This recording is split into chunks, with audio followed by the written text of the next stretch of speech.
Hello friends, welcome to savage point. நான் உங்கள் A2 சரி, இந்த டாப்பிக்கில் அதை பற்றி பார்க்க போகிறோன்னா most powerful and best police officer characters in Indian cinema. So இதுவரையும் நம்ம பார்த்துருக்கக்கூடிய இந்தியன் சினிமாவில் பவர்ஃபுல்லான பெஸ்ட்டான போலீஸ் ஆஃபீஸர் கேரக்டர்ஸ்லாம் யார் அப்படின்னு சொல்லிட்டு நீங்கள் இந்த லிஸ்ட்டில் பார்க்க போகிறோம். அப்படி பார்க்கும்போது இந்தியன் சினிமா எடுத்துக்கிட்டிங்கன்னா நிறைய பேர் இருக்காங்க. அதில் எனக்கு பிடிச்ச ஒரு சில முக்கியமான படங்கள் இவங்க தான் கண்டிப்பாக பார்த்தீங்கன்னா போலீஸ் ஆஃபீஸர்ஸ் அப்படின்னால அந்தந்த இண்டஸ்ட்ரி படங்களில் மெயின் ஹெட்ஸாக இருப்பாங்க. அந்த மாதிரியான படங்கள்லாம் செலக்டிவாக எடுத்திருக்கேன். ஸோ கண்டிப்பாக இதுக்கான பார்ட் 2 நம்ம நிச்சயமாக போடுவோம். இந்த வீடியோ உங்களுக்கு ரொம்ப பிடிச்சிருக்குன்னா நம்ம மிஸ் பண்ண கேரக்டர்ஸையும் ஆட் பண்ணி பார்ட் 2ல பேசலாம். சரி, ஓகே ஃப்ரெண்ட்ஸ், இந்த வீடியோவை ஸ்கிப் பண்ணாமல் ஃபுல்லாக பாருங்கள். சரி, வாங்க நம்ம வீடியோக்குள்ளே போகலாம்.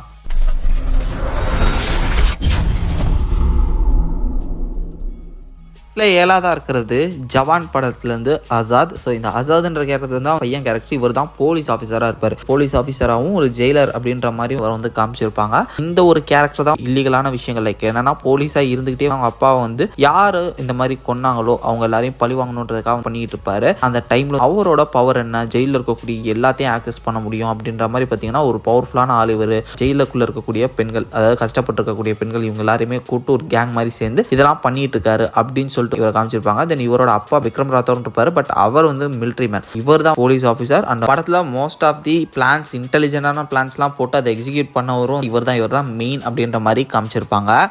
லிஸ்ட்டில் 6ஆவதாக இருக்கிறது துரை சிங்கம் படத்துலேருந்து. ஸோ சிங்கம் இதுவரையும் 3 பார்ட் வந்திருக்கு. இந்த ஒரு 3 பார்ட்டில் துரை சிங்கம் கேரக்டர் எவ்வளோ ஒரு ஆசமான ஒரு கேரக்டர், ஒரு பெஸ்ட் போலீஸ் ஆஃபீஸர் அப்படின்றத பார்த்தீங்கன்னா ஒவ்வொரு படத்துலையும் நம்ம பார்த்து தெரிஞ்சிருப்போம். அவரோட இன்வெஸ்டிகேஷனாக இருக்கட்டும், ஃபைட்டிங் ஸ்கில்ஸாக இருக்கட்டும், இது மாதிரியான விஷயங்கள்லாம் நம்ம பார்த்துருப்போம்ல. அதை வச்சு பார்ட் 1 பார்ட் 2 பார்ட் 3 இந்த 3 படத்தில் பெஸ்ட் போலீஸ் ஆஃபீஸராக அவர் ப்ரொமோஷன் வைஸ் மட்டும் இல்லாமல் கேஸ் இன்வெஸ்டிகேஷன் அதுவுமே ஒவ்வொரு படங்களையும் இம்ப்ரூவ் ஆகிருக்கும். லைக் ஃபர்ஸ்ட் இதில் பார்த்தீங்கன்னா அந்த சிட்டி அதுக்குள்ளே இருக்கும். செகண்ட் பார்ட்டில் இன்டர்நேஷனல் லெவலுக்கு போயிருப்பார். செகண்ட் பார்ட்ல, தேர்ட் பார்ட்லயுமே நெக்ஸ்ட் ஸ்டேட்ல போலீஸ் ஆஃபீஸரா போயிருப்பாரு. தென் அதை தாண்டி மறுபடியும் இன்டர்நேஷனல் லெவலில் ஒரு பெரிய கேஸ்க்கு பாத்தீங்கன்னா ஹேண்டில் பண்ற மாதிரி காமிச்சிருப்பாங்க.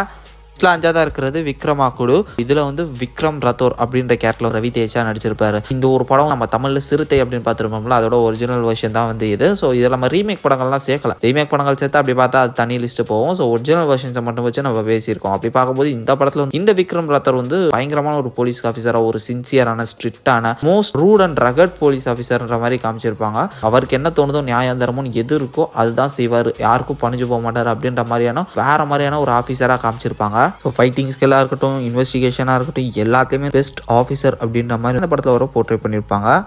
லிஸ்ட்ல 4ஆவதா இருக்கிறது குன்னூர் ஸ்குவாட்ல இருந்து ஜார்ஜ். ஸோ இந்த ஒரு போலீஸ் ஆஃபீஸர் பயங்கர இன்டெலிஜென்ட்டா, அதாவது மம்முட்டி தான் போலீஸ் ஆஃபீஸரா பண்ணியிருப்பாரு. ஸோ பயங்கர இன்டெலிஜென்ட்டா கேஸ் பார்த்தீங்கன்னா சூப்பராக ட்ராக் பண்ணி அது எப்படி கண்டுபிடிக்கிறார்ன்ற ஒரு படத்தில் இருக்கக்கூடிய அந்த டிராவல் பார்த்தீங்கன்னா பயங்கரமாக இருக்கும். அந்த ஒரு இன்வெஸ்டிகேஷனாக இருக்கட்டும், அதுக்கப்புறம் ஒவ்வொரு சீன்ஸ், அந்த ஒரு ஃபைட்டிங் ஸ்கில்ஸாக இருக்கட்டும், எல்லாமே பயங்கரமாக காமிச்சிருப்பாங்க. இவர் அண்ட் இவங்களோட டீம் அப்படின்னு சொல்லலாம். அமேசிங்கான நிறைய இன்ட்ராகேஷன் சீக்வன்சஸ் இது மாதிரி சூப்பராக பார்த்தீங்கன்னா அந்த படத்தை கொண்டு போயிருப்பாங்க. இந்த ஜார்ஜ் கேரக்டர் வேற லெவலான ஒரு போலீஸ் ஆஃபீஸரா காமிச்சிருப்பாங்க. லிஸ்ட்ல 3ஆவதா இருக்கிறது ஜெயிலர்லேருந்து முத்துவேல் பாண்டியன். ஸோ ஜெயிலர் படமா ப்ரோ, ரஜினிக்கு நிறைய போலீஸ் படம் இருக்கே ப்ரோன்னு கேட்டிங்கன்னா எஸ் இருக்கு. பட் ஜெயிலரை தேர்ந்தெடுத்துக்கான ஒரு முக்கியமான விஷயம் என்னன்னு பார்த்தீங்கன்னா இதில் இவர் ஒரு போலீஸ் வித் ஜெயிலர் அப்படின்ற அந்த ஒரு பதவியில் இருக்காரு. So ex jailer and ex போலீஸ்ன்னு சொல்லலாம். அப்படி பார்க்கும்போது ஜெயிலில் இருந்திருக்கும் போது தனக்குன்னு ஒரு இன்ஃப்ளூயன்ஸ், தனக்குன்னு ஒரு ஆளுங்களை ஃப்ரெண்ட்ஷிப் மாதிரி பிடிச்சி வச்சிருக்காரு. ஸோ அவருக்காக வேலை செய்யறதுக்காக அவங்க வருவாங்க அப்படின்ற அளவுக்கு இவர்கிட்டையுமே ஆளுங்க சப்போர்ட் இருக்கு அப்படின்ற மாதிரி இந்த படத்தில் காமிச்சிருப்பாங்க. ஜெயிலர் 2 கூட அதை வச்சு தான் போகுது. தன்னோட இன்டெலிஜென்ஸ், அதுக்கப்புறம் தன்னோட ஃபைட்டிங் ஸ்கில்ஸையும் தாண்டி இவருக்குன்னு நிற்கிறதுக்குன்னு பல பேர் வருவாங்க அப்படின்ற மாதிரியான ஒரு போலீஸ் ஆஃபீஸர். இவர் தொட்டா டேஞ்சர் அப்படின்ற மாதிரியான ஒரு ஆளா அந்த அளவுக்கு இவருக்கு செல்வாக்கு இருக்கு அப்படின்ற மாதிரி காமிச்சிருப்பாங்க.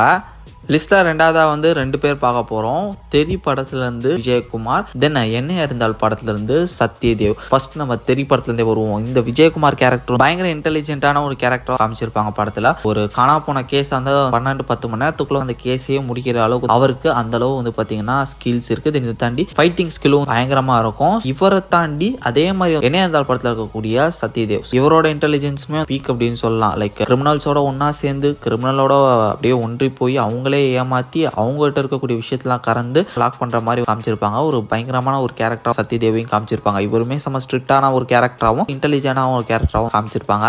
லிட்டரலி ஒரே மாதிரியான கேரக்டர் சேம் விஷயங்களை பண்ணியிருக்காங்க. அப்படி பார்க்கும்போது இவங்க 2 பேருமே சேமா ஒரே லிஸ்ட்ல போட்டுடலாம் அப்படின்னு தான்.